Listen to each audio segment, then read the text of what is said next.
kushindwa kuprocess akili yako, kufanya vitu katika nyakati sahihi, kufikiria kwa wakati sahihi, kuwaza mambo kwa wakati sahihi, na hatimaye akili ikafanya mwili wako uchukue hatua kwa mambo fulani. Hiyo ndio inaitwa afya ya akili. Kwa hiyo mimi nitakupa mbinu hapa, na hizi tunaziita mental healing tips. Katika mental healing tips ni lazima ujue hapa, hii ni moja kati ya statement muhimu sana inayosema hivi: vijana kati ya wanawake na wanaume katika makundi na mataifa mbalimbali ya dunia walionyesha imani kuwa wanahitaji nguvu ya kupata tiba ya afya ya akili, na hiyo inaweza ikawasaidia kuwarudishia uwezo wao wa kufanya majukumu yao ya kila siku yanayotumia hisia za kibinadamu pamoja na kimwili. Na wakaamini kuwa nguvu hii ya maajabu ya afya ya akili, kama ikiwa imerudishwa katika uwezo wake, basi itamfanya mtu kuweza kuyafanya mambo katika kiwango kikubwa, na pia itamsaidia binadamu huyu kupunguza mateso ya kifikra anayoweza kuwa anayapitia katika maisha. Na historia inaonyesha kuwa mataifa mengi yamepitia shuhuda kubwa za watu baada ya kuwa watu hao walipata sapoti katika kupata afya yao ya akili kutibika kwa kurudisha imani zao. Mwisho wa kunukuu.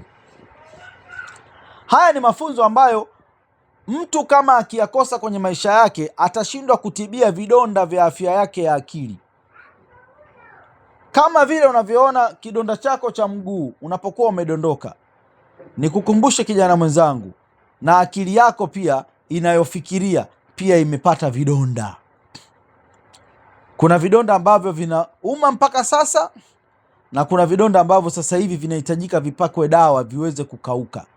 Moja ya kidonda ambacho kinatakiwa kipakwe dawa kiweze kukauka ni kidonda hichi hapa. Nina muda wa kuishi, bado kijana. Ukiwa wewe unafikiria katika namna ambavyo saikolojia yako inakwambia kwamba una muda kwa sababu wewe ni kijana, ujue kabisa una kidonda fulani kibichi kwenye saikolojia yako ya akili, ambacho ni kidonda hatari zaidi kuliko vidonda vyovyote ambavyo vishawahi kutokea kwenye mwili wa binadamu. Kwa nini? Wale wote waliojiona wana muda walikufa maskini. Pressure ya maisha yako inatakiwa kuwekwa katika mazingira kama unavyoona muda wa kipindi cha taarifa ya habari. Hivi una uwezo wa kusogeza dakika 10 kwenye taarifa ya habari inayoanza saa 2? Unaweza? Nilibahatika kuhudhuria katika vipindi viwili kwenye station za redio, na kipindi kimoja nilibahatika kwenda katika station ya Azam TV pale. Niliruka live kwenye kipindi cha UTV siku ya Jumamosi. Niliona pressure ambayo ilikuwa inaendelea pale zilipokuwa zimebakisha dakika chache tu watu kwenda hewani live saa 2 kamili. Sio mchezo ndugu yangu, sio mchezo. Radio calls zinaita, mic check zinaita, confirmation ya dakika 5 kabla ya dakika 5 kuisha. Ilikuwa pressure ya maana. Bahati nzuri nilifika kwenye kituo saa 1 na dakika 30, na mimi nilikuwa ninaruka live kuanzia saa 2 na dakika 15. Kwa hiyo nilikuwa na nusu saa ya kuangalia vitu pale vinavyoenda, alafu nikawa na dakika 15 nzima, almost nilikuwa kama na 45 minutes to 1 hour, nilikuwa nimerelax naangalia mambo yanavyokwenda, ili nisije nikajipa changamoto ya kuwa na shida ya kufikiria namna ya kufanya mambo yangu. Lakini niliona jinsi gani pressure ilivyo. Sasa wewe kijana ambaye unawaza na kujiona kwamba una muda, hiyo ni changamoto, na hicho ni moja kati ya kidonda kibichi ulichonacho katika uwezo wako wa kufikiria, ambacho kinakuathiri mental health yako. Afya yako ya akili inaathiriwa.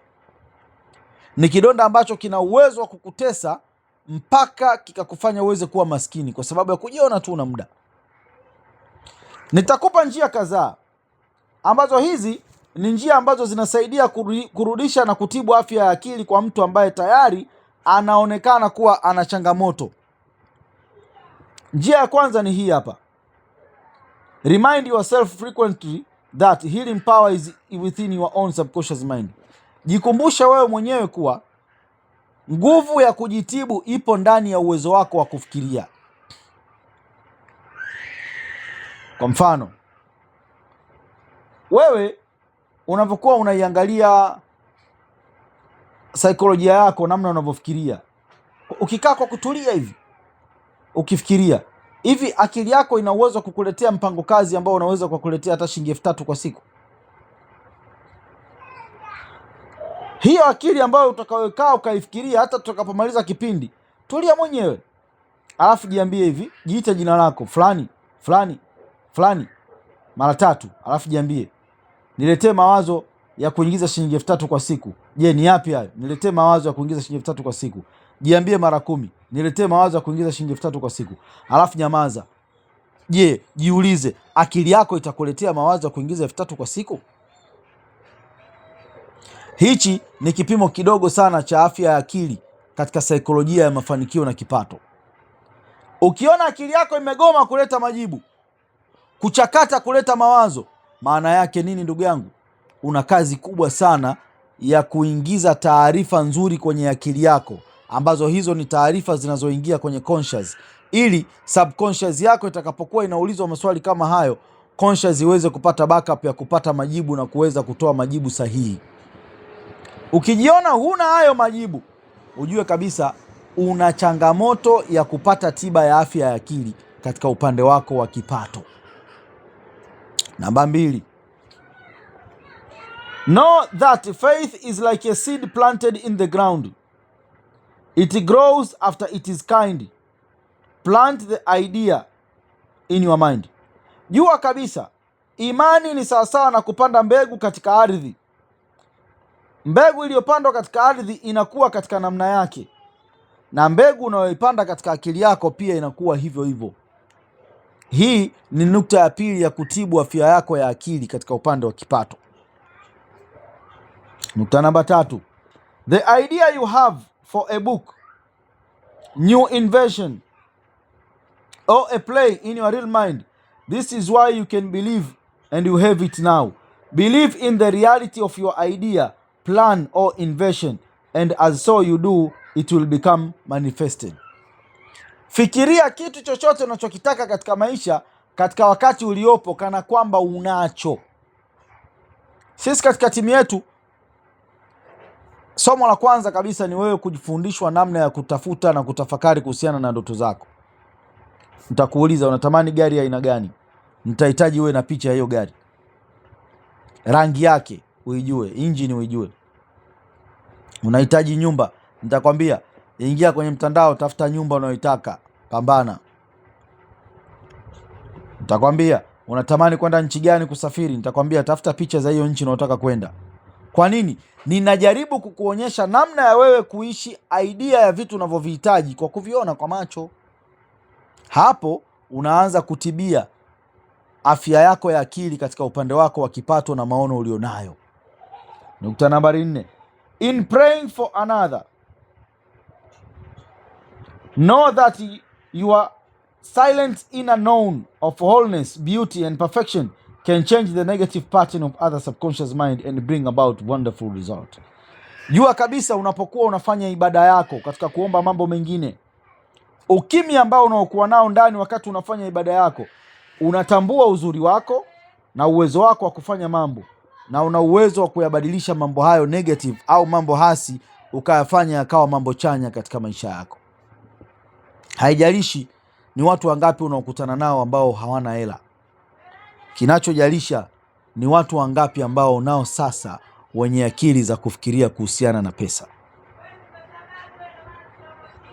Binafsi mimi Baraka Mbwambo, kama miaka 5 nyuma ningepata nafasi ya kuwa katika grupu ya watu wanaofundisha kama hivi ninavyofundisha mimi, walai saizi ningekuwa bilionea tayari. Na ningeshukuru Mungu sana kwa sababu maarifa ambayo ningeyapata kwenye hili grupu yangenifanya niweze kuwa mtu wa tofauti, kugeuza maisha ya kizazi changu. Maarifa ambayo yana uwezo wa kukupa nguvu ya kutengeneza zaidi ya 100,000 kwa siku ambayo unayapata bure bila kulipia. Hii tunayofanya ni kazi ya kimungu. Whether watu waingie katika mfumo, wasiingie, wabadilike, wasibadilike, lakini I'm telling you, na pia mafunzo yote ninayofundisha Mwenyezi Mungu ananilipa katika kipato changu, katika namna ya kipekee na ya tofauti sana. Kwa nini? Kwa sababu hii tunayoifanya ni kazi ya kimungu. Elimu unampa mtu, unatoa bando yako, unanunua vitabu vyako, unasoma, unashinda, ili mradi tu umpe mtu akili aweze kuingiza na yeye japo 50,000 kwa siku. Wewe unafikiri ni kazi ya kawaida? Ni wapi katika maisha yako, jiulize, utapata watu wanaoweza kukufundisha mafunzo kama haya ya kutibu kidonda cha afya yako ya akili bure? Ni wapi? Lakini yote ni kwa sababu Mwenyezi Mungu amekuchagua kuwa ni mtu utakayeweza kubadilisha maisha yako. Mara 2 kwa siku Mwenyezi Mungu analeta ishara katika maisha. Wakati wa usiku umelala, unashtuka, Mwenyezi Mungu anakukumbusha umuombe. Na wakati wa asubuhi unapokuwa umeamka, Mwenyezi Mungu anakukumbusha umuombe. Maisha yako ya mafanikio yamejificha baina ya muda ambao unatafuta usingizi na kuupata. Hizo dakika unazoziona wewe ndio kiwango cha mafanikio yako katika maisha. Nukta namba 5. The miraculous healing you hear about various shrines and due to immigration of the blind faith which act on subconscious mind releasing the healing power. Maelekezo yote unayosikia ya muujiza wa matibabu unayoyasikia, ambayo haya yametokana na mabadiliko yaliyotokana na upofu wa imani, hayo mambo yote yana uwezo kuingia katika ufungu wako wa akili na yakatoa nguvu ya kubadilika katika akili yako, na hapo utapata matibabu ya kidonda cha afya ya akili. Nukta nambari 6. All disease originated in the mind. Jua kabisa maradhi yote unayoyasikia katika dunia yanaanza kwenye akili.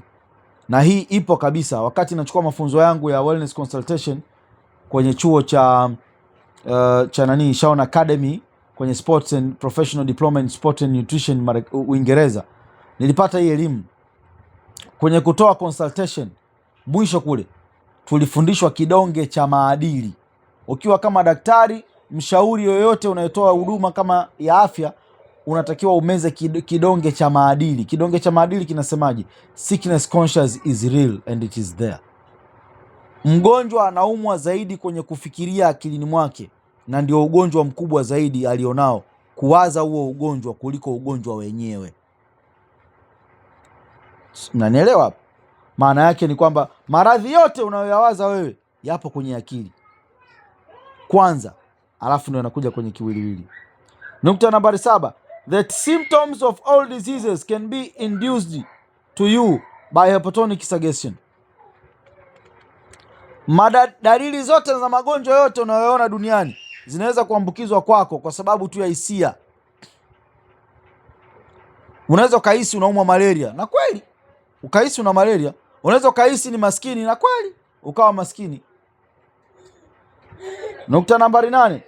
There is only one process of healing and that is faith. Kuna hatua moja tu ya kusababisha uweze kupona kidonda chako cha afya ya akili, nacho ni imani, ndugu yangu. Nukta nambari ngapi hiyo? Nambari 8. Nukta nambari 9. Whether the object of your faith is real or false, you will get result. Aidha kusudi lako la imani yako inayoamini ni la ukweli au la uongo, utalipwa kwa majibu hayo hayo ambayo wewe unaamini. Haya ni mambo ambayo tunayaita process of healing your mind, hatua za kuweza kutibia afya yako ya akili. Mwisho, katika elimu hii ambayo nimekupa leo ya saikolojia na namna ambavyo unaweza ukatumia nguvu ya kiuchumi kuyabadilisha maisha yako, cha kwanza kabisa unachotakiwa ukijue, unatakiwa uwe na nguvu ya saikolojia ya akili inayowaza vizuri.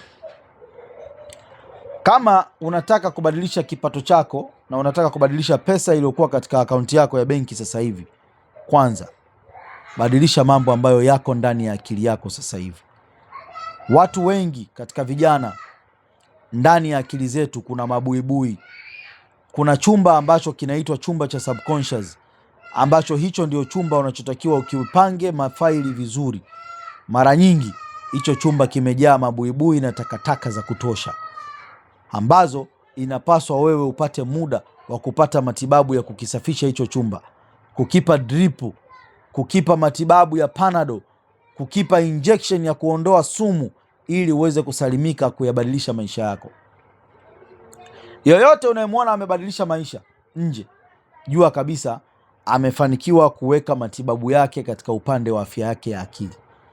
Katika kipindi changu cha leo, mimi nimetaka nikuonyeshe nguvu ya kiuchumi kwa kukupa process ambazo ni ngumu na hazifundishiki kikawaida.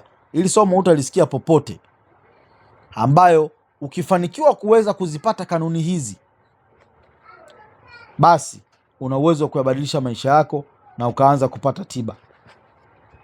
Kitibia saikolojia yako ya afya ya akili, moja kwa moja ujue kabisa umetibia mustakabali wako wa maisha yako ya kesho.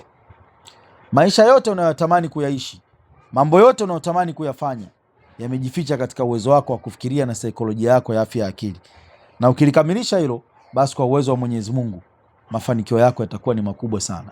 Asante sana kwa kunisikiliza, na kukaribisha uvuke upande wa pili wa akili yako, uweze kuyaona maisha tunayoishi kama wafanyabiashara, uweze kuona maisha tunayoishi kama wajasiriamali, uweze kuona maisha tunayoishi kama watu wenye ndoto za kuwa mabilionea. Na kwa hakika siku zinazokuja chache tutakuja kuwa mabilionea kweli, na tutatengeneza pesa nyingi ambayo kila mtu atatamani kujua tumefanya nini. Lakini wewe ambaye umebahatika kupata nafasi hii, utaumia sana endapo ulikuwa umepewa kamba ya kuvuka katika mto wa mafanikio na haukuishika, na bahati mbaya ukateleza katika mawe na ukachukuliwa na maporomoko ya mwendo kasi wa maji ambayo yamekupeleka kwenye changamoto za maisha ambazo zikakusahaulisha wewe ni nani, na ukashindwa kukaa karibu na watu wenye uwezo mzuri wa kufikiria. Asante sana, narudisha kwako modulator. Mungu akubariki wewe ambao umeingia katika huu mfumo, na uchukue njia ya kuelekea mafanikio katika hatua za mafanikio yako. Asante.